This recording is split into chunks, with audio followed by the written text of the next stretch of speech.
Es verano, el 9 de agosto, 378 años después de Cristo. A través de las fértiles tierras de Tracia, en la actual región sureste de los Balcanes, el emperador Flavio Julio Valente Augusto, gobernante del Imperio Romano de Oriente, marchaba al frente de un ejército curtido por años de guerras fronterizas en las provincias orientales. Sus veteranos persiguen a un enemigo escurridizo y astuto, los godos. 2 años antes, en el año 376, los tervingios y los greitungos, dos tribus godas, cruzaron el río Danubio huyendo del devastador ataque de los hunos invasores. El emperador Valente les permitió asentarse dentro del imperio, esperando a cambio que sirvieran como soldados y agricultores. Pero la corrupción entre los funcionarios romanos convirtió la migración en un desastre. Los refugiados se mueren de hambre. Están siendo extorsionados. Algunos incluso están siendo vendidos como esclavos. La desesperación pronto se transforma en rebelión. El líder godo Fritigerno, carismático y astuto, une a su pueblo y se enfrenta a los romanos. En el año 378, los godos ya se movían libremente por toda Tracia, incendiando villas y saqueando ciudades. Valente, envidioso de las victorias de su sobrino Graciano en Occidente y deseoso de alcanzar la gloria, decidió actuar con rapidez.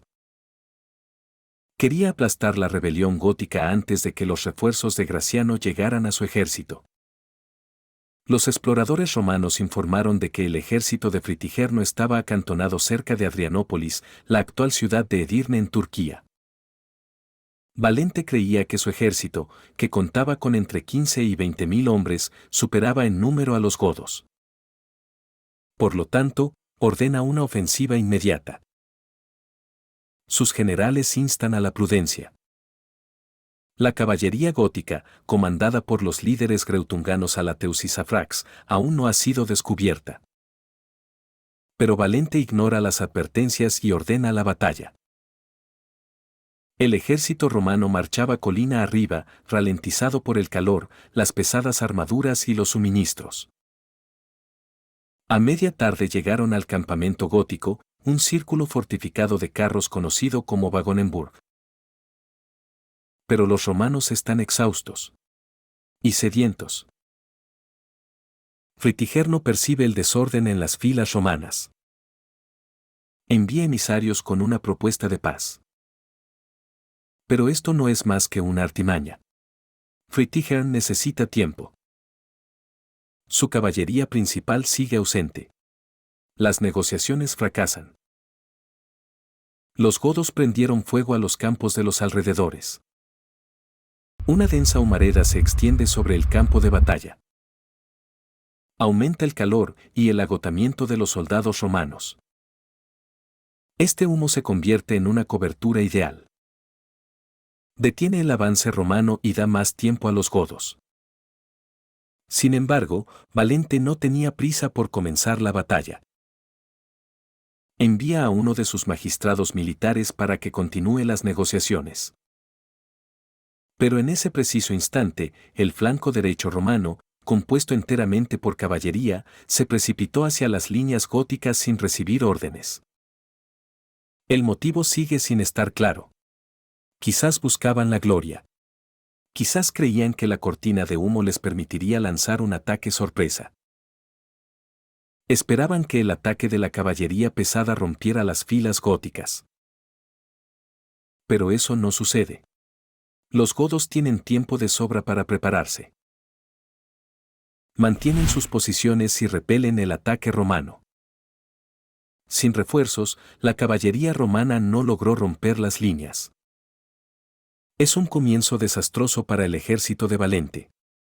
Y luego llegan noticias aún peores.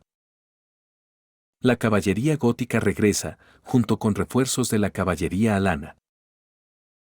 El flanco derecho romano está ahora enfrascado en una batalla. Valente no tiene muchas opciones. Ordena al resto del ejército que avance. Pero el flanco izquierdo de la caballería romana no estaba preparado. Y estaba completamente desorganizado. Avanzan desorganizados. El flanco derecho ya está desorganizado tras el ataque fallido. Cuando vieron la llegada de la caballería alana y gótica, muchos jinetes romanos entraron en pánico. Algunos resisten, pero otros huyen. La caballería gótica y alana atacó los flancos y la retaguardia. El flanco derecho romano quedó devastado. Sin embargo, no colapsó de inmediato. Muchos soldados siguen luchando. El tiempo suficiente para que lleguen las legiones romanas desde el centro. La infantería pesada se enfrentó a la línea gótica. La enorme formación romana hizo retroceder a los soldados tribales. La batalla se tornó feroz. En el flanco derecho, los godos presionaban a la caballería romana. Pero en el flanco izquierdo la caballería romana tomó la delantera. La infantería gótica fue obligada a retroceder hasta su campamento. Pero las brechas en el flanco derecho romano permitieron que la infantería gótica entrara. El centro romano comienza a ser rodeado. Las legiones son soldados de élite. Pero no pueden luchar en dos frentes durante mucho tiempo. En ese momento, Fritigerno envió a la caballería alana para ayudar a sus fuerzas acosadas. Su golpe es decisivo. Atraviesan el flanco de la caballería romana. Y frenan el ímpetu romano. Ahora pasan a la ofensiva. Los romanos están al borde del colapso. La caballería gótica, tras romper el flanco derecho romano, giró y atacó el centro romano por la retaguardia. Poco después, el flanco izquierdo romano también fue derrotado. El ejército romano está completamente rodeado. Sin embargo, los veteranos de las legiones romanas lucharon con desesperación. Pero un cerco completo es mortal. Ningún ejército puede resistir semejante trampa durante mucho tiempo. Los soldados rodeados luchan como bestias heridas. Los romanos masacran a muchos godos antes de perecer ellos mismos.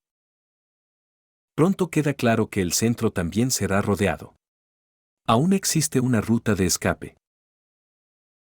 Muchos romanos arrojaron sus armas y huyeron. El emperador Valente permaneció. Algunos soldados siguieron luchando a su alrededor hasta el final. Un ejército de unos 20.000 hombres se redujo a aproximadamente un tercio. Cae la noche. La masacre disminuye gradualmente. El historiador Amiano Marcelino escribió que el emperador fue abandonado por su guardia. Algunos intentan salvarlo. Pero la mayoría de los jinetes huyen. Se desconoce el destino de Valente. Puede que haya muerto en el campo de batalla sin ser descubierto. Su cuerpo nunca fue encontrado. Existe otra historia. Según ella, el emperador huyó con unos pocos guardaespaldas y se escondió en una casa de campo. Los godos prendieron fuego a la casa, sin saber que él estaba dentro. Y murió quemado. Ninguna de las versiones puede confirmarse con certeza. La derrota en Adrianópolis fue catastrófica. El ejército de campaña del Imperio Romano de Oriente fue aniquilado. La batalla marcó un punto de inflexión en la historia romana. Por primera vez en muchos años, un ejército bárbaro destruye una importante potencia imperial y mata a un emperador romano en batalla.